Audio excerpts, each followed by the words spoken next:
এ ফুলু, তুই যে ওই ঘোষবাড়ি মেয়েটার পিছনে কদিন ঘুরলি, তা কি হলো? বিয়ে করবি না? না রে ভাই, আমি বিয়ে করব না। কেন বিয়ে করবি না কেন? আর বাবার চাপে পড়ে 70 বছরের মেয়েটারে বিয়ে করেছি, বুঝলি? নালে আমার বিয়ে করার কোনো ইচ্ছা ছিল না ভাই। আরে 70 বছরের বুড়ি ও বিয়ে করে তুই কি করবি? তুই বল, আম খাওয়া আর আম শক্ত খাওয়া কি এক হলো? হ্যাঁ, তাও ঠিক বলেছিস, কিন্তু বিয়ে করতে গেলে অনেক খরচা ভাই। আরে খরচা তো হবেই, কিন্তু ভেবি দেখ, ওর বাবা কিন্তু অর্গানাইজার, বিয়ে করলি সব প্রোগ্রাম তোর। আমি যদি চালাক হতাম তাহলে আমি ওরেই বিয়ে করতাম। তোরা কি আমার বোকা পেয়েছিস নাকি? তাই আমার নাম ফুলু, আমি অ্যাঙ্কারিং করি।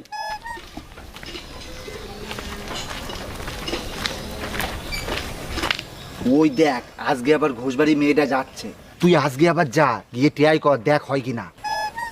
হ্যাঁ ভাই। এ ভাই, গিয়ে কি বলবো?